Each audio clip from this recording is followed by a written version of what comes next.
ಇದರಲ್ಲಿ ಈಸಿ ಇದೆ. ಮನೆ ಹಿಂಭಾಗ ಇರೋದ್ರಿಂದ ಮನೆ ಒಳಗಡೆ ಮಲಗಿರ್ತೀವಿ. ನಮ್ಗೆಲ್ಲ ಅನುಕೂಲತೆ ಇರೋದ್ರಿಂದ ನಾವು ಹೈಟೆಕ್ ನಲ್ಲಿ ನಮ್ಗೇನು ಅಷ್ಟೊಂದು ಲಾಭದಾಯಕವಾಗಿ ಎಲ್ಲ ಮಾಡಿರೋ ಕಡೆಯಿಂದ ನೋಡ್ಕೊಂಡ್ ಬಂದಿದ್ರಲ್ಲ ನಮ್ಗೇನು ಅಷ್ಟೊಂದು ಲಾಭದಾಯಕ ಕಾಣ್ತಿಲ್ಲ. ಹೈಟೆಕ್ ಪ್ರಾಬ್ಲಮ್ ಆಗೇ ಆಗುತ್ತೆ, ಆಗಲ್ಲ ಅಂತ ಯಾರು ಹೇಳಕ್ ಬರಲ್ಲ. ಹೊಸ ಅನುಭವ ಇರೋರಿಗೆ ತೊಂದರೆ ಆಗೋದು ಹಾಗೆ ಆಗುತ್ತೆ. ಅದನ್ನ ಸಾಲ್ವ್ ಮಾಡ್ಕೊಂಡು ಮುಂದಕ್ಕೆ ಹೋಗಿರೋರು ಇದ್ದಾರೆ, ಅದನ್ನ ಭಯ ಬಿದ್ದು ಬಿಟ್ಬಿಟ್ಟಿರೋರು ಇದ್ದಾರೆ. ನಮ್ಮ ಸ್ವಂತ ಏನ್ ಖರ್ಚು ಬರ್ತದೆ ಅಷ್ಟರಲ್ಲಿ ಸೆಡ್ ನಾವು ನಿರ್ಮಾಣ ಮಾಡ್ಕೊಂಡಿದೀನಿ. ಆಮೇಲೆ ನಾವು ತಿಂಡಿ ಕೊಡೋದ್ರಲ್ಲಿ ಕಮ್ಮಿ ಮಾಡಲ್ಲ, ಎಷ್ಟು ಬೇಕೋ ತಿನ್ನೋಷ್ಟು ಹಾಕ್ತಿವಿ. ಹಿಂದಕ್ಕೆ ಹೋಗ್ತವೆ, ಮುಂದೆ ಬಂದು ತಿಂತಾ ಇರ್ತವೆ. ನೀರಿನ ಹೋದ್ ಸರಿ ಎಲ್ಲ 250-300 ರೂಪಾಯಿ ತಕನು ಸಿಕ್ಕಿತ್ತು, 400 ರೂಪಾಯಿಗೂ ಕೇಳಿದ್ರು. ಈ ಸರಿ ಜಾಸ್ತಿ ರೈತರುಗಳು ಬೆಳೆದಿರೋದ್ರಿಂದ 150 ರೂಪಾಯಿ ನಾವು ವ್ಯವಸ್ಥೆ ಮಾಡಿದ್ರೆ ನಮ್ಮ ಮನೆ ತಕ್ಕ ಬರ್ತದೆ. ಸರ್ ನಮಸ್ತೆ. ಸರ್ ನಮಸ್ತೆ ಸರ್, ನಿಮ್ ಪರಿಚಯ ಮಾಡ್ಕೊಡಿ ಸರ್. ಸರ್ ನಮ್ದು ದೊಡ್ಡ ಬೆಳಗಾಂಗ್ಲ, ದೊಡ್ಡಬಳ್ಳಾಪುರ ಹೋಬಳಿ. ಹೆಸರು ಬಂದು ಪ್ರಕಾಶ್ ಅಂತ. Okay sir. ನೀವು ಇಲ್ಲಿ ಏನೇನೆಲ್ಲ ಮಾಡ್ಕೊಂಡಿದ್ದೀರಾ ಸರ್? ಸರ್ ಹಸುಗಳಿದ್ದು ಒಂದು 20 ಹಸುಗಳು ತೆಗೆದಾಕಿ ಒಂದು 5 ಹಸುಗಳು ಮಾಡ್ಕೊಂಡು ಒಂದು 200 ಮೇಕೆ ಕುರಿ ಮಾಡಿಕೊಂಡಿದ್ದೀನಿ ಸರ್. ಕುರಿ ಎಷ್ಟಿದಾವೆ, ಮೇಕೆ ಎಷ್ಟಿದಾವೆ ಸರ್? 100 ಮೇಕೆ ಇದಾವೆ, 100 ಕುರಿ ಇದಾವೆ ಸರ್. Okay sir. ಅಂದ್ರೆ ಎಷ್ಟು ವರ್ಷದಿಂದ ಮಾಡ್ತಾ ಇದ್ದೀರಾ ಸರ್? ಒಂದು 10 ವರ್ಷ. 10 ವರ್ಷದಿಂದ ಮೇಕೆ ಕುರಿ ಎರಡು ಸರ್. Okay sir. ಅಂದ್ರೆ ನೀವು ಮೊದಲಿಗೆ ಹಸು ಸಾಕಾಣಿಕೆ ಮಾಡಿ? ಹಸು ಸಾಕಾಣಿಕೆ ಸ್ವಾಮಿ, ಅದು ಬಿಟ್ಟು ಆಮೇಲೆ ಇದನ್ನ ಕೃಷಿ ಹಸು 2 ಇದೆ ಫಸ್ಟ್. Okay sir. ಇಲ್ಲಿ ನಿಮ್ ಜಮೀನೆಲ್ಲ ಎಷ್ಟು ಎಕರೆ ಇದೆ ಸರ್? ಒಂದು 5.5 ಎಕರೆ ಇದೆ ಸರ್. ಮೇಕೆ ಎಷ್ಟಿದೆ, ಕುರಿ ಎಷ್ಟಿದೆ ಸರ್? ಮೇಕೆ ಬಂದು 100 ಇದೆ, ಕುರಿ ಬಂದು 100 ಇದೆ. ಮೇಕೆ ಬಂದು ಅದು ಬ್ರೀಡಿಂಗ್ ಪರ್ಪಸ್, ಇವು ಸೇಲಿಂಗ್ ಮಾಡೋದು ಸರ್ ಕುರಿಗಳು. ಮೇಕೆಗಳು ಅದರಲ್ಲಿ ಓತಗಳು ಹುಟ್ಟಿದಾಗ ಅವನ ಪರ್ಪಸ್ ಮಾರಾಣಿಕೆ. ಹೌದು ಸರ್. ನಿಮ್ ಶೆಡ್ ನ ನಮ್ಗೆ ಪರಿಚಯ ಮಾಡ್ಕೊಡಿ ಸರ್. ಒಳಗಡೆ ಬನ್ನಿ ಸರ್. ನೋಡಿ ಸರ್, ಬನ್ನಿ ನೋಡಿ. ಇವೆಲ್ಲ ಕುರಿಗಳು ಸರ್, ಎಳಗ ಕುರಿಗಳು. Okay sir. ಇವು ಕೆರೂರಿಂದ ತಗೊಂಡ್ಬಂದಿದ್ದೀನಿ. Okay sir. ಒಂದು 45-50 ಕುರಿ ಇವು ತಗೊಂಡ್ಬಂದಿದ್ದೀನಿ. ಸರಿ ಸರ್. ಇನ್ನೊಂದು ಪರ್ಪಸ್, ಇನ್ನೊಂದು ಲಾಟು ಅವು ಅಂಬಿನಗಡ ಆಚೆಗಡೆ ಇದೆ. ಆ ಅಂಬಿನಗಡದವು ಮರಿಗಳು ಸೇಲಿಂಗ್ ಇದಾವೆ. ಕೆರೂರ್ ಅಂದ್ರೆ ಇವು ಕೆರೂರ್ನವೆ, ಇವು ಅಂಬಿನಗಡನೆ ಸ್ವಾಮಿ. ಅಂಬಿನಗಡದಿಂದ ಇವು ಅಂಬಿನಗಡನೆ ಕೆರೂರಿಂದ ತಂದಿದ್ದೀನಿ. ಅಲ್ಲಿ ಸಂತೆ ಆಗುತ್ತೆ, ಅದರಿಂದ ಅಲ್ಲಿಂದ ಬಾಗಲಕೋಟೆ ಡಿಸ್ಟಿಕ್. ನೀವು ಪ್ರತಿ ವರ್ಷ ಹೋಗ್ತೀರಾ ಸರ್? ಹೌದು ಸ್ವಾಮಿ. ಪ್ರತಿ ವರ್ಷ ಎಷ್ಟು ತರ್ತೀರಾ ಸರ್? ಒಂದು 100 ತರ್ತೀನಿ ಸರ್. ಒಂದು ಬ್ಯಾಚ್ ಮಾಡ್ತೀರಾ ಇಲ್ಲ 2 ಬ್ಯಾಚ್? ಇಲ್ಲ ಸರ್, ವರ್ಷಕ್ಕೆ ಒಂದೇ ಬ್ಯಾಚ್ ಸರ್ ನಾನು ಮಾರೋದು. ಅಂದ್ರೆ ಯಾವ ತಿಂಗಳಲ್ಲಿ ನೀವು ಹೆಚ್ಚಾಗಿ ಹೋಗ್ತೀರಾ ತರಕ್ಕೆ? ಸರ್ ನಾನು ಬಂದು ಈಗ ನೋಡಿ ಜನವರಿ ಕಳೆದು ಫೆಬ್ರವರಿ ಮಾರ್ಚ್ ತಿಂಗಳಲ್ಲಿ ನಾನು ಹೋಗಿ ತಗೊಂಡ್ಬರ್ತೀನಿ ಸರ್. ನೀವು ಸಾಕ್ತಾ ಇರೋದು ಯಾವ ಪರ್ಪಸ್, ಯಾರಿಗೆ ಕೊಡಕ್ಕೆ ಸರ್? ನಾವು ಯಾವ್ದನ ಫಂಕ್ಷನ್ಗೂ ಬರ್ಬೋದು, ಇಲ್ಲ ಬಕ್ರೀದ್ ಪರ್ಪೋಸ್ ಆಗ್ಬೋದು, ಇಲ್ಲ ರೈತರುಗಳು ಕೇಳಿದಾಗ ರೈತರುಗಳಿಗಾಗ್ಬೋದು, ಎಲ್ಲರಿಗೂ ಕೊಡೋದು ಸೇಲ್ಸ್ ಇದೆ ಸರ್. ಸರ್ ನೀವು ಇಷ್ಟು ವರ್ಷದಿಂದ ಮಾಡ್ತೀರಿ, ಹೆಚ್ಚಾಗಿ ನಿಮ್ಮ ಹತ್ರ ಯಾರು ತುಂಬಾ ಪರ್ಚೇಸ್ ಮಾಡೋದು ಯಾವ ತರದವ್ರು ಸರ್? ಎಲ್ಲ ನಮ್ಮ ರೈತಾಪಿಗಳು, ನಮ್ಮ ಈ ಫಂಕ್ಷನ್ ಅವರು ಇಂಥವ್ರು ಬಂದು ತಗೊಂತಾರೆ. ಆಮೇಲೆ ಬಕ್ರೀದವರು ತಗೊಂಡಿದ್ದಾರೆ. ಬಕ್ರೀದ್ ಬ್ಯಾಚ್ ಕೂಡ ಮಾಡ್ತೀರಾ? ಹೌದು ಸರ್. ಬಕ್ರೀದ್ ಪರ್ಪೋಸ್ ಅಂತಾನೆ ಮಾಡಲ್ಲ, ಇಲ್ಲ ನಮ್ಮ ರೈತಾಪಿಗಳು ಎಲ್ಲ ನಾಟಿ ಮೇಕೆಗಳು, ನಾಟಿ ಮೇಕೆಗಳಿದಾವೆ. ಅವು ಹೋತಗಳು ಒಂದು 40 ಹೋತಗಳು ಈಗ ಸೇಲಿಂಗ್ ಬಂದಿರೋಂಥವು, ಕಟಿಂಗ್ ಬಂದಿರೋಂಥವು ಅವೆ. ಕುರಿ ಒಂದು 50-60 ಈಗ ಸೇಲಿಂಗ್ ಕಟಿಂಗ್ ಬಂದಿರೋವೆ. ಅಂಬಿನಗಡೆಗೆ ಎಳಗ ಈಗ ಇವು ಬಂದು ಒಂದು 40 ಇದೆ ಸರ್. ಈಗಂತೂ ಕೆಲವರೆಲ್ಲ ಹೈಟೆಕ್ ಆಗಿ ಶೆಡ್ ಮಾಡ್ಕೋತಾರೆ, ನೀವೆಲ್ಲ ಸಿಂಪಲ್ ಆಗಿ ಮಾಡ್ಕೊಂಡಿದ್ರೆ ಏನ್ ಕಾರಣ ಸರ್? ನಿಮ್ಗೆ ಹೈಟೆಕ್ ಮಾಡ್ಕೊಬೇಕು, ಜಾಸ್ತಿ ಮರಿಗಳಿದಾವೆ, ಹೈಟೆಕ್ ಮಾಡ್ಕೊಬೇಕು, ಈಸಿ ಮಾಡ್ಕೊಬೇಕು ಅಂತ ಅನ್ಸ್ಲಿಲ್ವಾ? ಈಸಿ ಇದಿಲ್ಲ ಸರ್. ಇದರಲ್ಲಿ ಈಸಿ ಇದೆ. ಮನೆ ಹಿಂಭಾಗ ಇರೋದ್ರಿಂದ ಮನೆ ಒಳಗಡೆ ಮಲಗಿರ್ತೀವಿ. ನಮ್ಗೆಲ್ಲ ಅನುಕೂಲತೆ ಇರೋದ್ರಿಂದ ನಾವು ಹೈಟೆಕ್ ನಲ್ಲಿ ನಮ್ಗೇನು ಅಷ್ಟೊಂದು ಲಾಭದಾಯಕವಾಗಿ ಎಲ್ಲ ಮಾಡಿರೋ ಕಡೆಯಿಂದ ನೋಡ್ಕೊಂಡ್ ಬಂದಿದ್ರಲ್ಲ ನಮ್ಗೇನು ಅಷ್ಟೊಂದು ಲಾಭದಾಯಕ ಕಾಣ್ತಿಲ್ಲ. ಹೈಟೆಕ್ ಕೆಳಗಡೆಯಿಂದ ಗಾಳಿ ತೋರ್ತದೆ, ಸಿಕ್ಕಾಪಟ್ಟೆ ಗಾಳಿ ಹೊಡಿತದೆ. ಈ ಥಂಡಿ ಟೈಮ್ ಆಗ್ಬೋದು 2-3 ತಿಂಗಳು ಅವನ್ನ ಮೇಂಟೈನ್ ಮಾಡೋದು ಕಷ್ಟ ಆಗುತ್ತೆ ಸಣ್ಣ ಮರಿಗಳು ಬಂದ್ರೆ.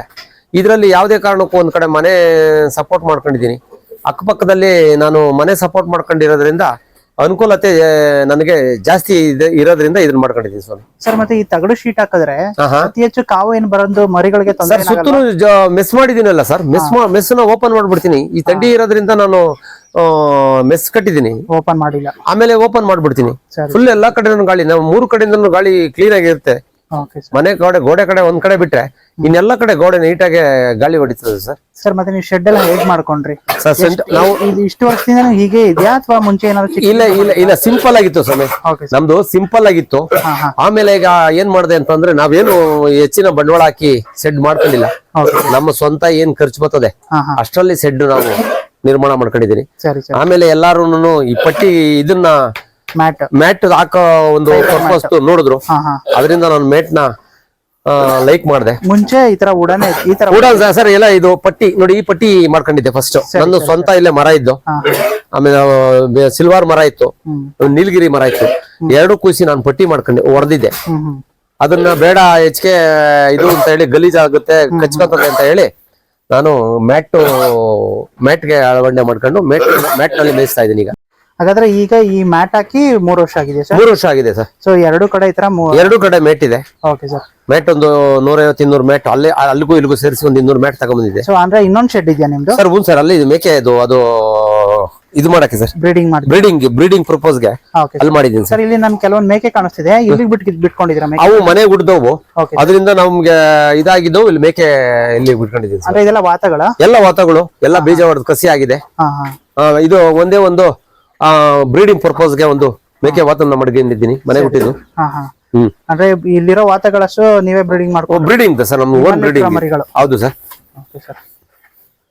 ಯಾವ ಸೇಲ್ಸ್ ಇದು ತಂದಿದ್ದವಲ್ಲ, ಎಲ್ಲ ಇಲ್ಲವೇ ಸರ್. ಇವಾಗ ನೀವು ಈ ಮ್ಯಾಟ್ ಮಾಡ್ಕೊಂಡಿದ್ದೀರಾ? ಹೌದು ಸರ್. ನಿಮ್ಗೆ ಮ್ಯಾಟ್ ಬೆಸ್ಟ್ ಅನ್ಸುತ್ತಾ ಉಡಾನ್ ಇದ್ದಿದ್ ಬೆಸ್ಟ್ ಅನ್ಸುತ್ತಾ? ಇಲ್ಲ ಸರ್, ಮ್ಯಾಟೇ ಬೆಸ್ಟ್ ಅನ್ನಿಸ್ತದೆ. ಯಾಕೆಂದ್ರೆ ಗಲೀಜ್ ಆಗೋದ್ರಲ್ಲಿ ಇದರಲ್ಲಿ ಉಡಾನ್ ನಲ್ಲಿ ಕೆರಿಬೇಕಾಗ್ತದೆ, ಅದು ಗಲೀಜು ಜಾಸ್ತಿ ಆಗುತ್ತೆ. ಅದು ಜಾಸ್ತಿ ಮರಿಗಳು ಒತ್ತಾಗಿದ್ದಾಗ ಗಲೀಜ್ ಜಾಸ್ತಿ ಕಾಣಿಸ್ತದೆ. ಅದರಿಂದ ನಾವು ಇದಾದ್ರೆ ಮೇಟ್ ಆದ್ರೆ ಮೇಟಲ್ಲಿ ನೀಟಾಗಿರುತ್ತೆ ಮರಿ, ಆಮೇಲೆ ಕ್ಲೀನ್ ಆಗಿರುತ್ತೆ, ಏನು ಕಚ್ಕೊಳಲ್ಲ, ನೀಟಾಗಿರುತ್ತೆ. ನೋಡಿ ಈಗ ನಾನು ಮರಿನ ಕೆಳಗೆ ಕಳಿಸಿದೀನಿ ನೋಡಿ, ನೀಟಾಗಿರ್ತದೆ. ಶೆಡ್ ಮಾಡಿ ಎಷ್ಟು ವರ್ಷ ಆಗಿರ್ಬೋದು ಈ ಶೆಡ್ ನೀವು ನಿರ್ಮಾಣ? ಸರ್ 10 ವರ್ಷದ್ದು ಇದೆ ಶೆಡ್. ಅವಾಗ್ಲೇ ಅಟ್ಟಣಿಗೆ ಮಾಡಿದ್ರೆ ನೆಲದಲ್ಲಿ ಬಿಟ್ಟು? ಇಲ್ಲ, ಫಸ್ಟ್ ನೆಲದಾಗ ಬಿಟ್ಕೊಂಡಿದ್ದೆ. ನಾನು ಏನ್ ಮಾಡಿದ್ದೆ ಅಂದ್ರೆ ಒಂದು 10-15 ಹಸುಗಳು ಇದ್ವಲ್ಲ, ಅದರಲ್ಲಿ ಒಂದು ಶೋಕಿಗೋಸ್ಕರ ಇದು ಎಳಗ, ಆಮೇಲಿಂದ ಸ್ವಂತ ಮೇಕೆಗಳು, ಇದರಲ್ಲಿ ಒಂದು ಕೆಳಗಡೆ ಬಿಟ್ಕೊಂಡಿದ್ದೆ. ಸರ್ ನಿಮ್ಗೆ ಈ ಮೇಕೆಸ್ ಮತ್ತೆ ಕುರಿ ಸಾಗಾಣಿಕೆ ಮಾಡ್ಬೇಕು ಅಂತ ಹೇಗ್ ಬಂತು? ಮುಂಚೆಯಿಂದನೇ ಮಾಡಿದ್ರೆ ಯಾರಾದ್ರೂ ಮನೇಲಿ ಅಥವಾ? ಇಲ್ಲ, ಮನೆಗೆ ಇದ್ದವಲ್ಲ. ಮನೆಯಲ್ಲಿ ನಾವು ರೈತಾಪಿ 4, 3, 5 ಇಂಥವು ಮನೆ ಹತ್ರ ಇರೋವು. ಏನು ಫಸ್ಟ್ ಇನ್ನೂ ನಮ್ಮಲ್ಲಿ ಮೇಕೆ ಕುರಿಗಳು ಇರೋವು. ಅಂದ್ರೆ ಜಾಸ್ತಿ ಹೆಚ್ಚಿನ ಇದ್ರಲ್ಲಿ ಇಲ್ಲ, ಸಾಧಾರಣವಾಗಿ ಒಂದು 5, 6, 7, 8, 10ರೊಳಗೂ ಇರೋವು. ನೀವು ಚಿಕ್ಕದ್ರಿಂದ ಸಾಕಿದ್ದಾಗ ಈ ರೀತಿ ದೊಡ್ಡದಾಗಿ ಈ ತರ ಶೆಡ್ ಮಾಡ್ಕೊಂಡು ಅಟ್ಟಣಿಗೆ ಮಾಡ್ಕೊಂಡು ಯಾವಾಗ ಅನ್ನಿಸ್ತು ನಿಮ್ಗೆ ಈ ತರ ಜಾಸ್ತಿ ಕುರಿಗಳನ್ನ ಸಾಕ್ಬೋದು ಅಂತ? ಯಾವಾಗ ಅನ್ನಿಸ್ತು ಸ್ವಾಮಿ? ನಮ್ಗೆ ಏನಂತಂದ್ರೆ ಹಸುಗಳಲ್ಲಿ ನಾವ್ ಯಾರು ಆಳುಗಳು ಇಟ್ಕೊಳಲ್ಲ, ಮನೆಯವರು ಬಿಟ್ರೆ ಬೇರೆ ಯಾರು ಇಲ್ಲ. ನಮ್ಮ ಹತ್ರ 20,000 ಇರ್ಲಿ 15,000 ಇರ್ಲಿ, ನಾವು ಓನ್ ಆಗಿ ಮಾಡ್ಕೊಡುವಂಥದ್ದು. ನಾವ್ ಯಾರು ಆಳುಗಳನ್ನ ತಗೊಳಲ್ಲ. ಹಂಗಾಗಿ ಏನಾಯ್ತು ಅಂತಂದ್ರೆ ಅದರಲ್ಲಿ ಗಂಡ ಹೆಂಡತಿ 2 ಮಕ್ಕಳು ಓದಾಣಿಕೆ ಮಾಡ್ತಾ ಇದ್ದಾರೆ. ಅದರಿಂದ ಏನ್ ಮಾಡಿದ್ರು, ಅವ್ರು ಕಮ್ಮಿ ಆಗಿ ಓದೋದಕ್ಕೆ ಮುಂದಕ್ಕೆ ಹೋದಾಗ ನಾವು ಗಂಡ ಹೆಂಡತಿ ನಮ್ಗೆ ಆಗೋ ಅಷ್ಟು ಏನ್ ಬೇಕು ಮಾಡ್ಕೊಳ್ಳೋದು ಅಂತ ಹೇಳಿ ಹಸುಗಳನ್ನ ಕಮ್ಮಿ ಮಾಡಿ ಮೇಕೆ ಕುರಿ ಅಳವಡಿಕೆ ಮಾಡ್ಕೊಂಡು ಮೇಕೆ ಕುರಿ ಮಾಡ್ಕೊಂಡು ಕೆಲಸ ಕಡಿಮೆ ಈಸಿಯಾಗಿ ಮಾಡ್ಕೋಬಹುದು. ಹೌದು ಸ್ವಾಮಿ, ಹೌದು. ಆ ಒಂದು ಉದ್ದೇಶಕ್ಕೋಸ್ಕರ ನಾವು ಈ ಒಂದು ಇದಕ್ ಬಂದು. ಸರ್ ಈಗ ಇಲ್ಲಿ ಮೇಕೆ ಮತ್ತೆ ಕುರಿಗಳು ಸೇರಿ ಎಷ್ಟು ಈ ಶೆಡ್ ಅಲ್ಲಿ ಎಷ್ಟಿದೆ? ಈ ಒಂದು ಕಂಪಾರ್ಟ್ಮೆಂಟ್ ಅಲ್ಲಿ? ಈ ಕಂಪಾರ್ಟ್ಮೆಂಟ್ ಅಲ್ಲಿ 80 ಇದೆ ನೋಡಿ ಸರ್. ಸರ್ ಇದು ಶೆಡ್ ಚಿಕ್ಕದಾಯ್ತು, ಮರಿ ಜಾಸ್ತಿ ಆಯ್ತು ಅಂತ ಅನ್ಸಲ್ವಾ? ಇಲ್ಲ ಸರ್, ನಮ್ಗೆ ಇದನ್ನೇ ನಡೆದು ಬಂದ್ಬಿಟ್ಟಿದೆ. ಹೌದು. ಆಮೇಲೆ ಗುದ್ದಾಟ ಮಾಡಲ್ಲ, ಆರಾಮಾಗಿರುತ್ತೆ. ಆಮೇಲೆ ನಾವು ತಿಂಡಿ ಕೊಡೋದ್ರಲ್ಲಿ ಕಮ್ಮಿ ಮಾಡಲ್ಲ, ಎಷ್ಟು ಬೇಕೋ ತಿನ್ನೋಷ್ಟು ಹಾಕ್ತಿವಿ. ಹಿಂದಕ್ಕೆ ಹೋಗ್ತವೆ, ಮುಂದೆ ಬಂದು ತಿಂತಾ ಇರ್ತವೆ. ನೀರಿನ ವ್ಯವಸ್ಥೆ ಅದನ್ನ ಇಟ್ಟಿದೀವಿ. ಅದಕ್ಕೆ ಮೇವ್ ತಿನ್ಬೇಕು ಅಂತ ಪೈಪೋಟಿ ಏನ್ ಇರಲ್ವಾ ಸರ್? ಇಲ್ಲ, ಏನು ಮಾಡಲ್ಲ ಸರ್, ಪೈಪೋಟಿ ಮಾಡಲ್ಲ. ಈಗ ನೋಡಿ ಆಗ ಅಷ್ಟರಲ್ಲೇ ಶಾರ್ಟ್ ಅಲ್ಲಿ ಒಂದು 30 ಹಾಕಿದೀನಿ. ನೋಡಿ ಆ ಕಡೆ ಎಲ್ಲ ಮಲಗಿದಾವೆ, ಎಲ್ಲ ತಿಂದು ಮಲಗಿದಾವೆ. ಮಲಗಕ್ಕೆ ತೊಂದ್ರೆ ಇಲ್ಲ. ಹಂಗಾಗಿ ಅವು ಏನ್ ಮಲಗ್ತವೆ ಅಷ್ಟು ನೋಡಿ ನಾನು ಪೇಸ್ ಮಾಡಿ ಹಾಕ್ಬಿಡ್ತೀನಿ ಸ್ವಾಮಿ. 6 ಅಡಿ ಅಗಲ, 3 ಮ್ಯಾಟ್ ಬೀಳುತ್ತೆ. ಹಂಗಾಗಿ ಅದಷ್ಟಕ್ಕೆ ನಾನು ಮಾಡಿದೀನಿ. ಮತ್ತೆ ನೀವು ಮೇವೆಲ್ಲ ಏನೇನ್ ಕೊಡ್ತೀರಾ ಸರ್? ಸರ್ ನಾನು ರಾಗಿ ಹುಲ್ ಬಿಟ್ರೆ ಇನ್ನೇನು ಬೇರೆ ಏನು ಕೊಡಲ್ಲ. ಜೋಳ ಕೊಡ್ತೀನಿ, ಡೈರಿ ಫೀಡ್ ಕೊಡ್ತೀನಿ, ಆಮೇಲಿಂದ ಹಿಂಡಿ ಕೊಡ್ತೀನಿ, ಆಮೇಲೆ ಬ್ರೂಟಾನ್ ಟಾನಿಕ್ ಕೊಡ್ತೀನಿ. ಅದು ಮೇವಿಗೆ ಮಿಕ್ಸ್ ಮಾಡ್ತೀರಾ? ಇಲ್ಲ ಸರ್, ನಾವು ಏನಿದ್ರು ಬ್ರೂಟಾನ್ ಟಾನಿಕ್ ಬಂದು ನೀರಿಗೆ ಬೇಕಾದ್ರು ಹಾಕ್ಬೋದು, ಬಾಯಿಗೆ ಬೇಕಾದ್ರು ಹಾಕ್ಬಿಡ್ತೀನಿ. ನಾನು ಬೂಸ್ದಲ್ಲಿ ತಿಂಡಿಯೊಳಗೆ ಮಿಕ್ಸ್ ಮಾಡಿ ಬ್ರೂಟಾನ್ ಹಾಕ್ತೀನಿ, ಚೋಕೋಫೆರಾಲ್ ಟಾನಿಕ್ ಹಾಕ್ತೀನಿ, ಅದನ್ನ ನೀರಿಗೆ ಬಿಡ್ತೀನಿ. ಹಂಗಾಗಿ ಆ 1-2 ಕೆಲಸ ಮಾಡ್ತೀನಿ ಸುಮ್ಮನೆ. ನೀವು ತರ ಮರಿಗಳು ಈ ಎಳಗ ಆಗಿರ್ಬೋದು, ಅವು ಎಷ್ಟು ಕೆಜಿ ತರ್ತೀರಾ ಮತ್ತೆ ಎಷ್ಟು ತಿಂಗಳು ತರ್ತೀರಾ ಸರ್? ನನ್ನ ಅಂದಾಜು ಒಂದು 4 ರಿಂದ 5 ತಿಂಗಳು ಮೇಲ್ಪಟ್ಟಿರ್ತದೆ ಮರಿ. ಅವ್ರು ಎಷ್ಟು ತಿಂಗಳು ಹೇಳಿ, 4-5 ತಿಂಗಳು ಇರ್ತದೆ ಮರಿ. ಒಂದು 20 ರಿಂದ 25 kg ತೂಗುವಂತ ಒಂದು ಮರಿ, ಆರೋಗ್ಯವಾಗಿರುವಂತ ಮರಿಗಳನ್ನ ನಾನು ಲೈಕ್ ಮಾಡಿ ತರ್ತೀನಿ. ನೀವು ತಗೊಂಬಂದು 12 ತಿಂಗಳು ಸಾಕ್ಬೇಕಾ ಅಥವಾ? ಇಲ್ಲ ಸರ್, ನಾನು ಒಂದು 7 ತಿಂಗಳು, 6 ರಿಂದ 7 ತಿಂಗಳು ಲೆಕ್ಕ 8 ತಿಂಗಳು ತಗೊಂಡು ಮಾಡ್ತೀನಿ. ಸೊ ಫೆಬ್ರವರಿ ಟೈಮಲ್ಲಿ ಜನವರಿ ಫೆಬ್ರವರಿ ಟೈಮಲ್ಲಿ ತಗೊಂಬಂದ್ರೆ ಒಂದ್ 7 ತಿಂಗಳು ಸಾಕ್ತೀರಾ? ಹೌದು ಸರ್. ಓಕೆ. ಈ ಏನಿದೆ ಯುಗಾದಿಗೆ, ಯುಗಾದಿ ಹಿಂದೆ ಮುಂದೆ ಏನು ರೈತಾಪಿಗಳು ಫಂಕ್ಷನ್ಗಳು ಅಂತವಕ್ಕೆ ಬೇಜಾನ್ ಜನ ಬರ್ತಾರೆ ಇಲ್ಲಿಗೆ. ನಾನು ಇಲ್ಲೇ ಸೇಲ್ ಮಾಡ್ಕೊಂತೀನಿ. Okay sir. ಹಾ, ಎಲ್ಲೂ ಹೊರಗಡೆ ಎಲ್ಲೂ ತಗೋ ಇಲ್ಲ ಸರ್, ಹೋಗಲ್ಲ.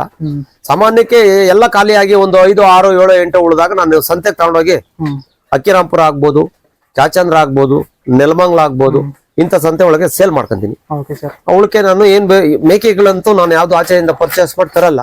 ಮನೆಯಲ್ಲೇ ನಾನು ಬ್ರೀಡಿಂಗ್ ಮಾಡ್ಕೊಂಡಿರೋದ್ರಿಂದ ಮನೆಯಲ್ಲೇ ಮಾಡ್ತೀನಿ. Okay sir. ಕುರಿ ಮಾತ್ರ ನಾನು ಬ್ರೀಡಿಂಗ್ ಪರ್ಪಸ್ ಮಾಡಲ್ಲ. ಅವನ ಓತುಗಳನ್ನ ಹೋಗಿ ನಾನು ಅಮ್ಮಿನಗಡ ಆಗ್ಬೋದು, ಕೆರೂರ್ ಆಗ್ಬೋದು, ಬಸವನ ಬಾಗೇವಾಡಿ ಆಗ್ಬೋದು, ಈ ಏರಿಯಾದಲ್ಲಿ ನನಗೆ ಯಾವ ಇಷ್ಟು ಬೇಕಾತೋ ಅಷ್ಟನ್ನ ನಾನು ಓನ್ ಆಗಿ ಸಿಂಗಲ್ ಆಗಿ ಹೋಗಿ ಸಿಂಗಲ್ ಆಗಿ ವ್ಯವಸ್ಥೆ ಮಾಡ್ಕೊಂಡ್ ಬರ್ತೀನಿ. Okay sir. ಹೌದು ಸರ್. ಅಂದ್ರೆ ನೀವು ತರಂತ ಮರಿಗಳು ಎಷ್ಟು ಅಮೌಂಟ್ ಕೊಡ್ತೀರಾ ಒಂದು ಸರ್? ನಾನು 10ರಿಂದ 11,000ದಿಂದ 12,000 ತಕ್ಕೂ ಹಾಕ್ತೀನಿ. 8, 9, 10, 11ರಿಂದ 12 ಅಲ್ಲಿನವರೆಗೂ ಹಾಕ್ತೀನಿ. ಓಕೆ. ಹೌದು. ನೀವು ಮಾರ್ಬೇಕಾದ್ರೆ ಈಗೆಲ್ಲ ಎಷ್ಟು ಕೆಜಿ ಇರುತ್ತೆ ಸರ್ ಈ ಮರಿಗಳು? ಸರ್ ಬಂದು 60ರಿಂದ 70ರಿಂದ ಇರ್ತದೆ, 80 ಇರ್ತದೆ. ಹೆಚ್ಚಿನ ದಿನ ಬಂದಾಗ 80-85 ಕೆಜಿನೂ ಬರ್ತವೆ. ಈಗ ಆಲ್ರೆಡಿ ನೋಡಿ 60 ಕೆಜಿ ಇದಾವೆ ಆಚೆ ಕಡೆ. Okay sir. 60-65 ಕೆಜಿ ಇದಾವೆ. ಇವೆಲ್ಲ ಸರ್ ಇದು ಸೆಕೆಂಡ್ ಬ್ಯಾಚ್ ತರನಾ? ಹೌದು ಸರ್, ಇದು ಸೆಕೆಂಡ್ ಬ್ಯಾಚ್. ಇವು ಸೆಕೆಂಡ್ ಬ್ಯಾಚ್ ಗಳು. ಈಗ ಮರಿ ಇದಾವೆ ಸರ್? ಸರ್ ಅವು 32 ಅವು 32 ಮರಿ ಇದಾವೆ ಇವು. ಸರಿ ಸರ್. ಇವು ಒಂದು 32 ಮರಿ ಇದಾವೆ. ಈಗ ನಾನು ತಂದಿದ್ದು 50 ಹಾಕೊಂಡ್ಬಂದಿದ್ದೆ. ಇವನ್ನ ಎಷ್ಟು ವರ್ಷ ಇನ್ನ ಎಷ್ಟು ತಿಂಗಳು ಸಾಕ್ಬೇಕು ಸರ್? ಇದು ನಾನು ತಗೊಂಬಂದಾಗಲೇ 45 ದಿವಸ ಆಗಿದೆ. 45 ದಿವಸ ಆಗಿದೆ. ಬಕ್ರೀದ್ ವರ್ಷಕ್ಕೆ ಬಕ್ರೀದ್ ಪರ್ಪಸ್ ಬರ್ಬಹುದು ಅಂತ ಒಂದು ನಿರೀಕ್ಷಣೆ ಮಾಡಿ ತಂದಿದ್ದೀನಿ. ಸರಿ. ಹಾಗಾದ್ರೆ ಅವು ದೊಡ್ಡ ಮರಿಗಳೆಲ್ಲ ಖಾಲಿ ಆಗ್ಬಿಡ್ತಾವ ಅಷ್ಟರಲ್ಲಿ? ಆಗುತ್ತೆ. ಕೇಳಿದ್ರು, ಕೊಟ್ಟಿಲ್ಲ ನಾನು. ಸರಿ ಸರಿ. ಹಾಗಾಗಿ ಮಡಗಿದ್ದೀನಿ. ಇನ್ನ ಯುಗಾದಿ ಇದೆಯಲ್ಲ, ಯುಗಾದಿ ಇದೆ, ಫಂಕ್ಷನ್ಗಳು ಬರ್ತಾವ ಮುಂದೆ, ಅದಕ್ಕೋಸ್ಕರ ನಾನು ಅದನ್ನ ಸ್ಟಾಪ್ ಮಾಡಿದ್ದೀನಿ. Okay sir. ಸರ್ ಮತ್ತೆ ಮೇವು ನೀವು ಹಸಿ ಹುಲ್ಲು ಏನು ಕೊಡೋದಿಲ್ಲ? ಇಲ್ಲ ಸರ್, ಹಸಿ ಹುಲ್ ಕೊಡೋಲ್ಲ.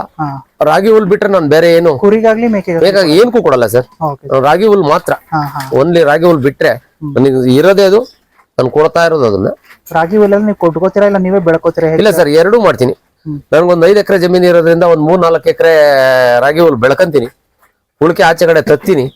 ಒಂದು 600, 700, 800 ಎಷ್ಟು ಆಗುತ್ತೋ, ಎಷ್ಟು ಬೇಗುತ್ತೋ ಅಷ್ಟನ್ನು ನಾನು ತಂದು ಇಟ್ಕೊಂಡು ಮಾಡ್ಕೊಂತೀನಿ. Okay sir. ನಿಮ್ಗೆ ಇಲ್ಲಿ ಈಸಿಯಾಗಿ ಸಿಗುತ್ತೆ? ಕಮ್ಮಿ ರೇಟ್ಗೆಲ್ಲ ಸಿಗುತ್ತೆ ಸ್ವಾಮಿ. ಇಲ್ಲೇ ಅಕ್ಕಪಕ್ಕ ಇರೋದ್ರಿಂದ ಎಲ್ಲ ಇಲ್ಲಿ ತೋಟದ ಮನೆ, ನಾವು ಇಲ್ಲೆಲ್ಲ ಅಕ್ಕಪಕ್ಕ ಇರೋದನ್ನೆಲ್ಲ ಮೊದಲೇ ಫಸ್ಟ್ ಅವ್ರ ಹತ್ರ ಕಾಂಟ್ಯಾಕ್ಟ್ ಮಾಡಿ ಅಕ್ಕಪಕ್ಕ ಜಮೀನ್ಗಳ ಕೊಡೋರ ಹತ್ರ ನಾನು ಕೇಳ್ಕೊಂಡು ಅವ್ರ ಹತ್ರ ನಾನು ಇಲ್ಲೇ ಆಜು ಬಾಜಲ್ಲಿ ಒಂದು 5-6 ಕಿಲೋಮೀಟರ್ ನಲ್ಲಿ ನಾನು ಎಷ್ಟು ಬೇಕೋ ಅಷ್ಟನ್ನು ನಾನು ಮೇಂಟೈನ್ ಮಾಡ್ಕೊಂಡು ಇಲ್ಲಿ ಇಟ್ಕೊಂಡಿದ್ದೀನಿ. ಒಂದು 700 ಇದೆ. ಖಾಲಿ ಆದ್ರೆ ತಗೊಂತೀನಿ ತಿರ್ಗಾ. ಹಾಗಾದ್ರೆ ವರ್ಷಕ್ಕೆ ನೀವು ಸ್ವಂತ ಬೆಳ್ಕೊಳ್ಳೋದಲ್ದೆ ಮೇವು ಎಷ್ಟು ವರ್ಷಕ್ಕೆ ಎಷ್ಟು ಮೇವು ಬೇಕಾಗ್ಬೋದು? ಎಷ್ಟು ಸಾವಿರ ಬೇಕು? ಇವಾಗ ನಾನು ಇವಾಗ 150 ರೂಪಾಯಿ ಖರ್ಚು ವರೆಗೆ ಈಗ ಸಿಗ್ತಾ ಇರೋದು. ಈ ಸರಿ ಹೋದ್ ಸರಿ ಎಲ್ಲ 250-300 ರೂಪಾಯಿ ತಕ್ಕನು ಸಿಕ್ಕಿತ್ತು, 400 ರೂಪಾಯಿಗೂ ಕೇಳಿದ್ರು. ಈ ಸರಿ ಜಾಸ್ತಿ ರೈತರುಗಳು ಬೆಳೆದಿರೋದ್ರಿಂದ 150 ರೂಪಾಯಿ ನಾವು ವ್ಯವಸ್ಥೆ ಮಾಡಿದ್ರೆ ನಮ್ಮ ಮನೆ ತಕ್ಕ ಬರ್ತದೆ. ಒಂದು 10-20 ರೂಪಾಯಿ ಖರ್ಚು 150ರಿಂದ 130-140 ರೂಪಾಯಿಗೆ ಒಂದು ರಾಗಿ ಹುಲ್ ಸಿಗುತ್ತೆ. ಹಂಗಾಗಿ ನಾನು ಈ ವರ್ಷ ಇಲ್ಲೇ ಪರ್ಚೇಸ್ ಮಾಡಿ ಆಜು ಬಾಜಲ್ಲಿ ತಗೊಂಡಿದ್ದೀನಿ. ಹೋದ್ ಸರಿ ಅಲ್ಲೇ ಎಲ್ಲ ಆಚೆ ಕಡೆಯಿಂದ ತಂದಿದ್ದೆ. ಒಂದು 20-15 ಕಿಲೋಮೀಟರ್ ಆಚೆ ಕಡೆಯಿಂದ 250ರಿಂದ 300 ರೂಪಾಯಿ ವರೆವರೆಗೂ ತಂದು ಹಾಕೊಂಡಿದ್ದೆ. ಹೋದ್ ಸರಿ ಒಂದು 700 ಹಾಕೊಂಡಿದ್ದೆ. ಹಿಂಗಾಗಿ ಮಾಡ್ಕೊಂಡಿದ್ದೀನಿ. ಹಸುಗೆ ಸೀಮೆ ಹುಲ್ಲಿದೆ, ಅದನ್ನ ಹಾಕೊಂತೀನಿ. ಇವಕ್ಕೇನು ಯೂಸ್ ಮಾಡಲ್ಲ? ಇಲ್ಲ. ಇದರಲ್ಲಿ ಯಾವ್ದು ಉಳಿತದೆ, ಸ್ವಲ್ಪ ವೇಸ್ಟೇಜ್ ಆಗಿ ಉಳಿತದೆ, ಅವನ್ನ ಹಸುಗೆ ಹಾಕೊಂಡ್ಬಿಡ್ತೀನಿ. ಡೈರೆಕ್ಟ್ ಆಗಿ ಚೆನ್ನಾಗಿರೋ ಹುಲ್ಲು, ರಾಗಿ ಹುಲ್ಲು ಹಾಕ್ತೀನಿ. ಹಾಕಿ ನಾನು ತಿಂಡಿ ಕೊಡ್ತೀನಿ. ನಾನು ಕೊಡೋ ತಿಂಡಿ ಬೆಳಗ್ಗೆ ಎದ್ದು 6 ಗಂಟೆ 6:30 ಒಳಗಡೆ ಒಂದೇ ಸಾರಿ ನಾನು ತಿಂಡಿ ಕೊಡೋದು. ಬೆಳಗ್ಗೆ ಒಂದು 7 ಗಂಟೆ ಒಳಗಡೆ ತಿಂಡಿ ಕೊಟ್ರೆ ಒಂದು 10 ಗಂಟೆವರೆಗೂ ತಿನ್ನೋಷ್ಟು ತಿಂಡಿ ಹಾಕ್ತೀನಿ. ಅವು ಉಳಿದ ಮೇಲೆ ಅವೇನು ಫುಲ್ ತಿಂದಿದ್ರೆ ಇನ್ನೊಂದ್ಸರಿ ನೀರ್ ಬಿಟ್ಟು ಅದನ್ನೆಲ್ಲ ನೀಟ್ ಮಾಡಿ ರಾಗಿ ಹುಲ್ಲು ಹಾಕಿ ಬಿಡ್ತೀನಿ.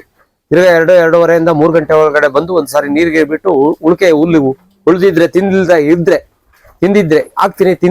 ತಿಂದಿಲ್ಲ ಅಂದ್ರೆ ಹಾಗೆ ಅದನ್ನೆಲ್ಲ ಕ್ಲೀನ್ ಮಾಡ್ಬಿಟ್ಟು ಹೋಗ್ತೀನಿ. ಸರ್ ಮತ್ತೆ ಕೆಲವರು ಒಣಮೇವ ಯೂಸ್ ಮಾಡ್ಬೇಕಾದ್ರೆ ರಾಗಿ ಹುಲ್ಲು, ಉಳ್ಳಿ ಒಟ್ಟು ಆತರ ಎಲ್ಲ ಮಿಕ್ಸ್ ಅವ್ರಿಗೆ ಸಿಗೋ ಒಂದು ಪರ್ಪಸ್ ಇರೋದ್ರಿಂದ ಅವ್ರಿಗೆ ಸಿಗುತ್ತೆ ಅನ್ನೋ ಉದ್ದೇಶಕ್ಕೆ ಅವರು ಈ ಉಳ್ಳಿ ಒಟ್ಟು ತೊಗರಿ ಹುಟ್ಟು ಒಂದೇ ತರ ಮೇವ್ ಹಾಕಿದ್ರೆ ಏನಾಗುತ್ತೆ? ಏನು ತೊಂದ್ರೆ, ರಾಗಿ ಹುಲ್ಲು ಅವಾಗಿಂದ ಬಂದಿರುವಂತ ರಾಗಿ ಹುಲ್ಲು ಫೈನ್ ಆಗಿರ್ತದಲ್ಲ ಸ್ವಾಮಿ. ಈಗ ದನಕ್ಕೂ ಹಾಕ್ತಾ ಇದೀವಿ, ಆರೋಗ್ಯವಾಗಿರ್ತದಲ್ಲ ಯಾವ್ದು. ಯಾಕೆಂದ್ರೆ ಇದು ತೂಕ ಬೆಳವಣಿಗೆ ಮಾಡ್ಕೋಬೇಕಲ್ಲ, ಅದು ಒಂದೇ ಹುಲ್ಲು ಸಾಕಾಗುತ್ತೆ ಬೆಳವಣಿಗೆ ಮಾಡ್ಕೊಳ್ಳೋಕೆ. ಫುಡ್ ಕೊಡ್ತೀವಲ್ಲ, ಟಾನಿಕ್ ಕೊಡ್ತೀವಲ್ವಾ, ಫುಡ್ ಕೊಡ್ತಿದೀವಲ್ಲ, ಇವೆಲ್ಲ ಒಂದೇ ಹುಲ್ಲೊಂದೇ ಆಗ್ಬೋದಲ್ಲ. ತಿಂಡಿ ಹಿಂಡಿ ಕೊಡ್ಬೋದು, ಫೀಡ್ ಕೊಡ್ಬೋದು, ಜೋಳ ಕೊಡ್ತೀನಿ, ಈ ರೀತಿ ಇರ್ತದೆ. ಬ್ರೂಟಾನ್ ಟಾನಿಕ್ ಕೊಡ್ತೀನಿ, ಸಾಕೋಫೆರಾಲ್ ಟಾನಿಕ್ ಕೊಡ್ತೀನಿ. ಸ್ವಲ್ಪ ಇದ್ ಮಾಡಿದ್ರೆ ಅವಕ್ಕೆ ಏನು ಡಿವಾರ್ಮಿಂಗ್ ಮಾಡ್ಬೇಕು ಅಂದ್ರೆ ಡಿವಾರ್ಮಿಂಗ್ ಮಾಡ್ತೀನಿ. ಏನೇನೆಲ್ಲ ಇವಾಗ ನೀವು ತಗೊಂಡ್ ಮಾಡ್ತೀರಾ ಸರ್? PPR, ಹಿಟಿ ಇವೆರಡು ಮಾಡ್ತೀನಿ. HS ಅವಶ್ಯಕತೆ ಇದ್ದ HS ಮಾಡೋದು. ಬೇರೆ ಏನನ ಜ್ವರ ಗಿರ ಬಂದ್ವು ಇನ್ನೊಂದು ಮತ್ತೊಂದು ಆಯ್ತು ಅಂತಂದ್ರೆ ಇದಕ್ಕೆ ಜ್ವರದ ಇಂಜೆಕ್ಷನ್ಗಳು ಹಾಕೋದು, ಅವಕ್ಕೆ ಟಾನಿಕ್ ಬರ್ತದೆ, ಅದನ್ನ ಬಾಯಿಗೆ ಬಿಡ್ಬೋದು. ಇಂಥವಿದೆ ಎಲ್ಲಾನು ನೀವೇ ಮಾಡ್ಕೋತೀರಾ? ಹೌದು ಸರ್, ನಾವೇ ಓನ್ ಆಗಿ ಮಾಡ್ಕೊಳ್ಳೋದು. ಹೌದೌದು. ಔಷಧಿಗಳೆಲ್ಲ ಹೇಗ್ ತಗೋತೀರಾ ಸರ್? ಇಲ್ಲ ಸರ್, ಗೌರ್ಮೆಂಟ್ ಮೆಡಿಸಿನ್ಸ್ ಏನು ನಾವು ಲೈಕ್ ಮಾಡಲ್ಲ. ನಾವು ಇಲ್ಲಿಂದ ದೊಡ್ಡಬಳ್ಳಾಪುರ ಒಂದು 10 ಕಿಲೋಮೀಟರ್ ಅಲ್ಲೋಗಿ ನಾವು ಸಂಜೀವಿನಿ ಮೆಡಿಕಲ್ ಅಲ್ಲಿ ಹೋಗಿ ನಮ್ಗೆ ಏನೇನ್ ಬೇಕೋ ಅವ್ರನ್ನ ಕೇಳ್ತೀವಿ. ಅವರು ಡಾಕ್ಟರ್ ಕಾಂಟ್ಯಾಕ್ಟ್ ಗಳು ಜಾಸ್ತಿ ಇದೆ ಸಂಜೀವಿನಿ ಮೆಡಿಕಲ್ ಅವ್ರಿಗೆ. ಹಂಗಾಗಿ ಏನಾಗಿದೆ ಅಂದ್ರೆ ಅವ್ರು ಹೇಳ್ತಾರೆ ಏನಾಗಿದೆ, ಹಿಂಗಾಗಿದೆ, ಇಂಥ ಮೆಡಿಸಿನ್ ಇಷ್ಟು ಪ್ರಮಾಣಕ್ಕೆ ಹಾಕೋದ್ರಿ ಅಂತ ನಮ್ಗೆ ಹೇಳ್ತಾರೆ. ಅದನ್ನ ನಾವು ತಗೊಂಡ್ಬಂದು ಆ ರೀತಿ ಬಳಸ್ಕೊಂಡು ಸಕ್ಸಸ್ ಆಗಿದೆ. ಅದರಿಂದ ನಾವು ಡಾಕ್ಟರ್ ಕಾಂಟ್ಯಾಕ್ಟ್ ಕಮ್ಮಿ. ಹೆಚ್ಚಾಗಿ ನಿಮ್ಮಲ್ಲಿ ಕಾಯಿಲೆ ಅಂತ ಬಂದ್ರೆ ಏನಿರ್ಬೋದು ಸರ್ ಅದು? ಸರ್, ನಮ್ಮಲ್ಲಿ ಕಾಯಿಲೆ ಅಂತ ಏನನ್ನ ಬಂದ್ರೆ ಅಕಸ್ಮಾತ್ ಜ್ವರ ಬರ್ಬೋದು, ಉಚ್ಚೆ ಯಾವಾಗ ಟೈಮ್ ಅನ್ಸರ 1-2 ಯಾವಾಗ ಉಚ್ಚೆ ಕಟ್ಕೊಬಹುದು. ಹೌದಾ? ಇದು ಬಿಟ್ರೆ ಇನ್ನೇನು ಪರ್ಪೋಸ್ ಇಲ್ಲ. ಕಟ್ಕೊಳ್ಳೋದು ಯಾಕೆ ಸರ್? ಸರ್, ಈ ಇದು ಜೋಳ ಜಾಸ್ತಿ ಆಗಿರಬಹುದು, ಕೊಬ್ಬಿನಂಶ ಇನ್ನೊಂದು ಮತ್ತೊಂದು ಜಾಸ್ತಿ ಆದಾಗ 17ರಿಂದ 18 kg ವೆಯ್ಟ್ ಬಂದಾಗ ಅದು ಕಟ್ಕೊಬಹುದು. ಅದಕ್ಕಿಂತ ಜಾಸ್ತಿ ಬಂದಾಗೂ ಕಟ್ಕೊಬಹುದು. ಅದರಲ್ಲೂ ಅದನ್ನ ಆಪರೇಷನ್ ಮಾಡ್ಕೊಳ್ಳೋ ಟೈಪ್ ಅಲ್ಲಿ ನಮ್ಗೆ ಐಡಿಯಾ ಇದ್ರೆ ಅದನ್ನ ಬೆಳ್ಳಿ ಓಪನ್ ಮಾಡಿ ಮುಂದೆಗಡೆಯಲ್ಲಿ ಸ್ವಲ್ಪ ದಾರದ ಆಕಾರವಾಗಿರ್ತದೆ, ಅದನ್ನ ನೀಟಾಗಿ ಅದನ್ನ ಕತ್ರಿ ಮುಖಾಂತರವಾಗಿ ಅದನ್ನ ನೀಟಾಗಿ ಕಟ್ ಮಾಡಿ ಅದಕ್ಕೆ ಮೆಡಿಸಿನ್ ಮಾಡಿದ್ರೆ ಅದು ಸಕ್ಸಸ್ ಆಗುತ್ತೆ. ಏನು ಅದಕ್ಕೆ ತೊಂದ್ರೆ ಆಗಲ್ಲ. ನೀವು ನಿಮ್ಮಲ್ಲಿ ಯಾವ ತರ ಆಗಿತ್ತ? ಆ ತರ ಆಗಿತ್ತು ನೋಡಿ ಇಲ್ಲಿದೆ ನೋಡಿ ಬಾತ, ಅದಕ್ಕಾಗಿತ್ತು, ಅದಕ್ಕೆ ಮಾಡಿದೀನಿ. ಅದು ನನಗೆ ಸಕ್ಸಸ್ ಕಂಡಿದೆ. ಅದು ನೋಡಿ ಅದದ್ದು ಆಗೋದು ಅದದು ಏನು ತೊಂದರೆ ಆಗಲ್ಲ. ಭಯ ಬೀಳ್ತಾರೆ, ಕೊಟ್ಬಿಡ್ತಾರೆ ರೈತರುಗಳು. ಅವ್ರಿಗೆ ಸಾಹೇಬರುಗಳು ತಗೊಂಡೋಗಿ ಕಮ್ಮಿ ಕೇಳಿ ತಗೊಂಡೋಗಿ ಅವ್ರಿಗೆ ಅನುಕೂಲ ಆಗುತ್ತೆ. ನೀವು ಇದೆಲ್ಲ ಎಕ್ಸ್ಪೀರಿಯನ್ಸ್ ಈ ತರ ಎಲ್ಲ ಮಾಡ್ಬೋದಂತ ನಿಮ್ಗೆ ಯಾರು ಹೇಳ್ಕೊಟ್ರು, ಹೇಗೆ ಕಲ್ತ್ಕೊಂಡ್ರಿ? ಸ್ವಾಮಿ, ನಾವು ಸುಮಾರು 30-40 ವರ್ಷದಿಂದನೂ ನಾವು ಹಾಲು ಹಾಕೋದ್ರಿಂದ ಬೆಳಿಗ್ಗೆ ಸಾಯಂಕಾಲದ 250ರಿಂದ 300 ಲೀಟರ್ ಹಾಲು ಹಾಕೋದ್ರಿಂದ ನಮ್ಮ ಡಾಕ್ಟರ್ಗಳು ದನಗಳಿಗೆ ಏನ್ ಬೇಕು ಅನ್ನೋದಕ್ಕೆಲ್ಲ ಬರೋರಲ್ಲ, ಅವರಿಂದ ಎಲ್ಲ ಮಾಹಿತಿಗಳನ್ನ ತಿಳ್ಕೊಂಡು ಇದ್ರ ಪ್ರಮಾಣಕ್ಕೂ ಅದ್ರ ಪ್ರಮಾಣಕ್ಕೂ ಒಂದು ಅಳತೆ ಮಾಡ್ಕೊಂಡು ನಾವು 2 ml ಇಂದ 3 ml 4 ml ಕೊಡ್ಬೋದಾ 5 ml ಕೊಡ್ಬೋದಾ ಅಂತ ಒಂದು ಅಳತೆ ಮಾಡ್ಕೊಂಡು ನಾವು ಅವ್ರ ಕಡೆಯಿಂದ ಕೇಳಿ ಡಾಕ್ಟರ್ ಕಡೆಯಿಂದ ನಾವು ತಿಳ್ಕೊಂಡಿದೀವಿ ಸರ್. ಹೌದು ಸರ್. ಈಗ ನೀವು ಮರಿಗಳು ಕೊಡೋದಿದೆ ಅಂತ ಹೇಳಿದ್ರೆ ಏನ್ ರೇಟ್ ಕೊಡ್ತಿದ್ದೀರಾ ಸರ್? ಇವಾಗ ನೀವು ತಗೊಂಬಂದು ಖರ್ಚು ಆದಾಯ ಎಲ್ಲ ಸೇರಿ ಇವಾಗ ಈಗ ನಿನ್ನೆ ಬಂದು ಅವು 42 ಮರಿ ಇದ್ದವು, 23,000 ಕೇಳಿದ್ರು ಒಂದು ಮರಿ ತಲೆ ಲೆಕ್ಕ. ನಾವು 26,500 ಹೇಳಿದೆ. 26,500 ಹೇಳಿ ಲಾಸ್ಟ್ 25,500 ಕೊಟ್ರೆ ಕೊಡ್ತೀನಿ ಅಂದೆ. ಲಾಸ್ಟ್ ಇನ್ನ ಹೇಳ್ರಿ ಅಣ್ಣ, ಇಲ್ಲ ಅಂದ್ರೆ 25,000 ಕೊಟ್ರೆ ಕೊಡ್ತೀನಿ ಅಂತ ನಾನು ಹೇಳಿದೆ ಸ್ವಾಮಿ. 25,000 ಕೊಡ್ತಾ ಅಂತ ಹೇಳಿದೆ. ಪ್ರತಿ ವರ್ಷ ಈ ವರ್ಷ ಹೇಗಿದೆ ರೇಟ್? ಈ ವರ್ಷ ಇನ್ನ ಯಾವ್ದು ಮಾಡಿಲ್ಲ, ಎಲ್ಲ ರೆಡಿ ಬಂದಿದ್ದಾವೆ. ಈ ಸರಿ ಇನ್ನ ಸೇಲಿಂಗ್ ಇಲ್ಲ, ಸೇಲಿಂಗ್ ಮಾಡಿಲ್ಲ ನಾನು. 1-2 ಯಾರೋ ಬರ್ತಾರೆ, ನಮ್ಮ ಆತ್ಮೀಯರು ಬರ್ತಾರೆ, ಅವ್ರು ಕೇಳ್ತಾರೆ, ಕೊಡ್ತೀನಿ. ನಾನು ಮೇಕೆ ಆಗ್ಬೋದು, ಕುರಿ ಆಗ್ಬೋದು, ಇವೆಲ್ಲ ಮೇಕೆ ಕುರಿ ಬಂದು 500 ರೂಪಾಯಿಗೂ ಕೊಟ್ಟಿದ್ದೀನಿ, 480ಕ್ಕೂ ಕೊಟ್ಟಿದ್ದೀನಿ. ಹೌದು ಸರ್. ವೇಟಿಂಗೂ ಕೊಡ್ತೀನಿ, ಹಂಗೆ ಪೀಸ್ ಲೆಕ್ಕಕ್ಕೂ ಕೊಡ್ತಾ ಇದ್ದೀನಿ. ಎರಡನ್ನೂ ಮಾಡ್ತೀನಿ. ಅಂದ್ರೆ ನೀವು ಬಕ್ರೀದ್ಗೆ ಅಂತಾನೆ ಏನು ಸಾಕಿ? ಇಲ್ಲ ಸರ್, ಇಲ್ಲ, ಬಕ್ರೀದ್ ಪರ್ಪೋಸ್ ಅಂತಾನೆ ಏನ್ ಮಾಡಲ್ಲ. ಬಕ್ರೀದ್ ಪರ್ಪೋಸ್ ಅಂತ ಏನ್ ಮಾಡಲ್ಲ. ಇದ್ದಾಗ ಅದಕ್ ಬಂದಾಗ ಅದಕ್ಕೂ ಕೊಡ್ತೀನಿ, ನಮ್ಮ ರೈತಾಪಿಗಳು ಬಂದಾಗ ಇದಕ್ಕೂ ಕೊಡ್ತೀನಿ. ನನ್ನ ಹತ್ರ ಹೆಚ್ಚಿನ ಮಟ್ಟದಾಗ ರೈತಾಪಿಗಳು ಫಂಕ್ಷನ್ಗಳಿಗೆ 4, 5, 10, 8, 2, 1 ಹಿಂಗ್ ಹಿಡ್ಕೊಂಡು ಹೋಗ್ತಾರೆ, ಹಂಗೂ ಕೊಡ್ತೀನಿ ನಾನು. 1-2 ಕೊಡಬಾರ್ದು ಅಂತ ಏನಿಲ್ಲ, ಕೊಡ್ತೀನಿ.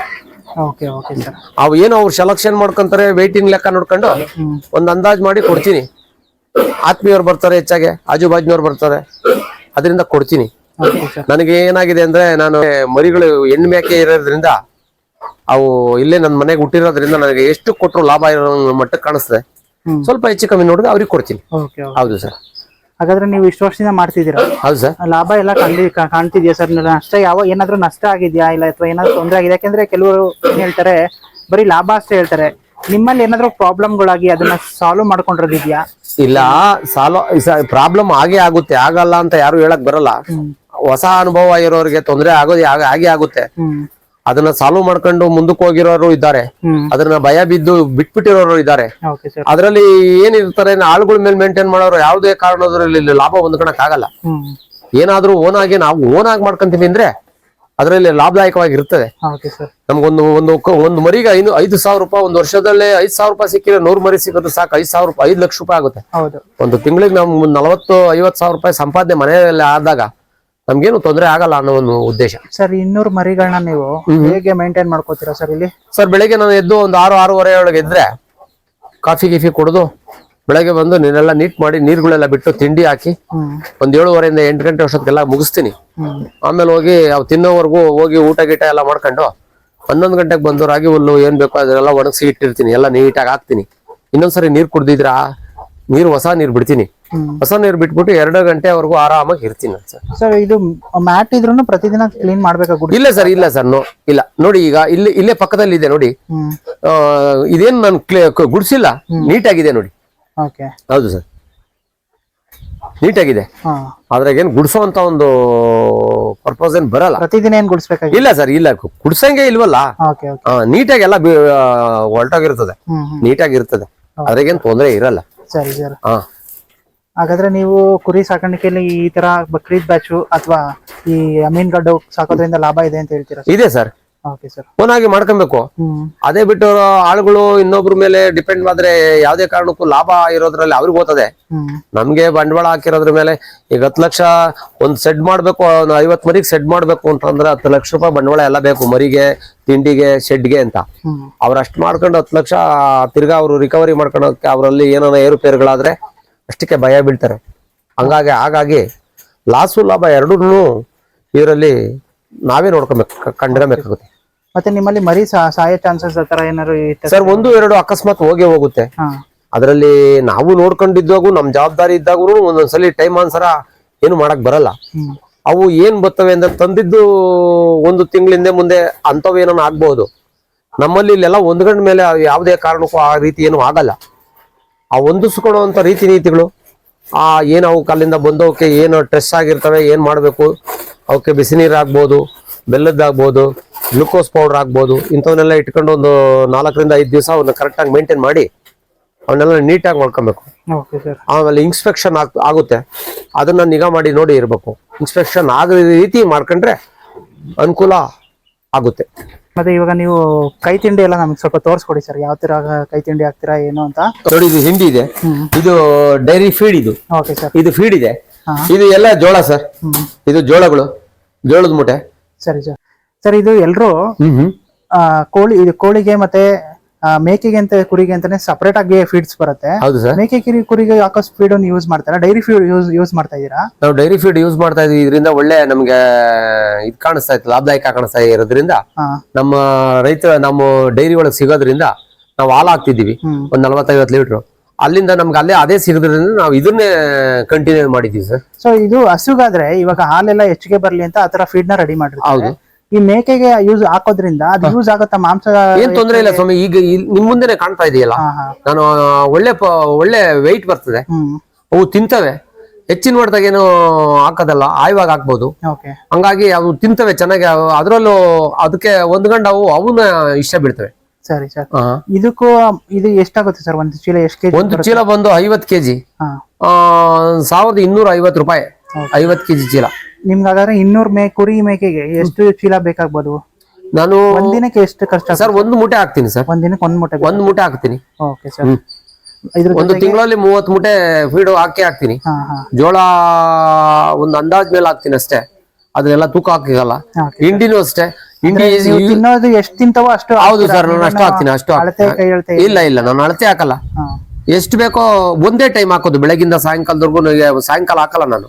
ಬೆಳಗ್ಗೆ 6 ಗಂಟೆಯಿಂದ 8-10 ಗಂಟೆವರೆಗೂ ತಿನ್ನೋಷ್ಟು ಹಾಕ್ತೀನಿ. ತಿರ್ಗಾ ನಾಳೆ ಬೆಳಗ್ಗೆವರೆಗೂ ತಿರ್ಗಾ ನಾನು ತಿಂಡಿ ಕೊಡಲ್ಲ, ಹುಲ್ ಕೊಡ್ತೀನಿ. 2-3 ಸಾರಿ ಬೇಕಾದ್ರೆ ಹುಲ್ ತಿಂದಷ್ಟು ಹುಲ್ಲಿ ಎಷ್ಟು ತಿಂತವೆ ನೋಡ್ಕೊಂಡು ಹಾಕ್ತಾ ಇರ್ತೀನಿ ಸರ್ ಹುಲ್ಲು. ಓಕೆ, ರಾಗಿ ಹುಲ್ಲು. ಹೌದು. ಅಣ್ಣ ಮತ್ತೆ ಈ ಕೆಂಗೂರಿಗಳನ್ನ ಸಾಕ್ತಾರೆ ಕೆಲವರು. ನೀವು ಕೆಂಗೂರಿ ಬಿಟ್ಟು ಅಮೀನ್ಗಡ ಸೆಲೆಕ್ಟ್ ಮಾಡ್ಕೊಂಡಿದ್ದೆ ಅಂತಕ್ಕೆ? ನಾವು ಒಂದು ವರ್ಷಕ್ಕೆ ಒಂದ್ಸಾರಿ ಮಾರೋದ್ರಿಂದ ಕೆಂಗೂರಿಗಿಂತ ಕೆಂಗೂರಿ ಒಂದು 60 ರಿಂದ 90 ದಿವಸಕ್ಕೆ ಅವ್ರು ಮಾರಾಣಿಕೆ ಮಾಡ್ತಾರೆ. ನಾನೊಂದು 7 ರಿಂದ 8 ತಿಂಗಳು 9 ತಿಂಗಳು ಮೇಯಿಸೋದ್ರಿಂದ ನಾನು ಇವು ಲೈಕಿಂಗ್ ನನಗೆ ಜಾಸ್ತಿ ಆಗಿರೋದ್ರಿಂದ ಇದನ್ನ ನಾನು ಸೆಲೆಕ್ಟ್ ಮಾಡ್ಕೊಂಡಿದ್ದೀನಿ. ಸೊ ಇದು ಲಾಂಗ್ ಟರ್ಮ್, ಅದು ಸ್ವಲ್ಪ ಶಾರ್ಟ್ ಟರ್ಮ್? ಅದು ಶಾರ್ಟ್ ಆಗಿರುತ್ತೆ, ಅದರಲ್ಲೂ ಲಾಭದಾಯಕ ಇರ್ತದೆ. ಒಂದು 2,000, 1,500, 3,000 ಈ ರೀತಿ ಸಿಗುತ್ತೆ. ಅದೇನು ಸೇಲಿಂಗ್ ಅಲ್ಲಿ ಯಾವ ರೀತಿ ಇರ್ತದೆ ಆ ರೀತಿ ಅದು ಸಿಗುತ್ತೆ. ನಾವು ಪದೇ ಪದೇ ಹೋಗಿ ಸಂತೆ ಒಳಗೆ ತಂದು ಅದನ್ನ ಇದ್ ಮಾಡೋದ್ ಬೇಡ ಅಂತ ಹೇಳಿ ವರ್ಷಕ್ಕೊಂದ್ಸಲ 6 ತಿಂಗಳು 7 ತಿಂಗಳು 8 ತಿಂಗಳು ತನಕ ಮೇಯಿಸಿ ಮಾರಾಣಿಕೆ ಮಾಡೋದ್ರಲ್ಲಿ ನನಗೆ ಇದೇ ಸಾಕು ಅಂತ ಇದನ್ನೇ ನಾನು ಚಾಯ್ಸ್ ಮಾಡ್ಕೊಂಡೆ. ಕೆಂಗೂರಿ ಯಾವತ್ತಾದ್ರೂ ಮಾಡಿದ್ರಾ? ಇಲ್ಲ ಸರ್, ನಾನು ಯಾವ್ದು ಮಾಡಿಲ್ಲ. ಅಮೀನ್ಗಡನೆ? ನಾನು ಅವತ್ತಿಂದನೂ ಅಮ್ಮಿನಗಡನೆ. ನಾನು ಯಾವ ಕೆಂಗೂರಿಗೆ ಹೋಗಲಿಲ್ಲ. ನಾವು ಸ್ವಂತ ಮೇಕೆ ಇರೋದ್ರಿಂದ ನಮ್ಗೆ ಅದ್ರ ಮೇಲೆ ಆಸಕ್ತಿ ಜಾಸ್ತಿ. ಹೌದು. ಇದು 1 ವರ್ಷ ನೀವು ಎಲ್ಲೂ ಹೋಗಿಲ್ಲ, ಇಲ್ಲೇ ನೋಡ್ಕೊಂಡು ಆರಾಮಾಗಿರ್ತದೆ. 7 ರಿಂದ 8 ತಿಂಗಳು ಅಕಸ್ಮಾತ್ ಅದ್ರೊಳಗಡೆ ಸೇಲ್ ಆಯ್ತು ಅಂತಂದ್ರೆ ತಿರ್ಗಾ ಹೋಗಿ ನನಗೆ ಯಾವಾಗ ಬೇಕಾರೋ ಅವಾಗ ತರಬಹುದಲ್ವಾ. ಹಂಗಾಗಿ ನೋಡಿ, ನೀವು ರಾಗಿ ಹುಲ್ಲೆ ತಿಂತವ ಸರ್ ಅದ್ರಲ್ಲ ನೋಡಿ, ನೀವು ಒಳಗಡೆ ಬತ್ತಿದ್ದಂಗೆ ಆಗ್ತದೆ ನೋಡಿ, ಖಾಲಿ ಆಗೋಯ್ತು. ಸರ್, ಈಗ ಇಷ್ಟೊತ್ತು ಕುರಿಗಳ್ದಾಯ್ತು, ನಮ್ಗೆ ಮೇಕೆ ಬ್ರೀಡಿಂಗ್ ಮಾಡ್ತೀರಾ ಅಂತ ಹೇಳಿದ್ರಿ. ಹೌದು ಸರ್, ಅದನ್ನ ಸ್ವಲ್ಪ ತೋರಿಸ್ಕೊಡಿ ಸರ್. ನೋಡಿ ಸರ್, ಇಲ್ಲಿ ಈಗಳಿ ಸರ್, ಇವು ಏನಿದೆ ಇವೆಲ್ಲ ಮನೆಗೆ ಹುಟ್ಟಿದವು ಮೇಕೆಗಳು. ಮನೆಗೆ ಹುಟ್ಟಿರೋ ಒಂದು 40 ಮೇಕೆ ಮಾತುಗಳಿದೆ. ಇನ್ನ ಪಕ್ಕದ ಶೆಡ್ ಇದೆ, ಅಲ್ಲಿ ಹೆಣ್ಣು ಮೇಕೆಗಳು ನನ್ನ ಹತ್ರ ಒಂದು 60-70 ಮೇಕೆಗಳಿದಾವೆ. ಅದರಲ್ಲಿ ಒಂದು 15-16 ಮೇಕೆ ಓತಗಳಿದ್ದಾವೆ, ಸಣ್ಣ ಮರಿಗಳು, ಹೆಣ್ಣು ಮರಿಗಳಿದ್ದಾವೆ. ಪಕ್ಕದಲ್ಲಿ ಒಂದು 50-60-70 ಹೆಣ್ಣು ಮೇಕೆಗಳು. ಅಲ್ಲೇ ಹೋಗೋಣ ಸರ್? ಹೋಗೋಣ ಸರ್, ಬನ್ನಿ ಅಲ್ಲೂ ಹೋಗೋಣ.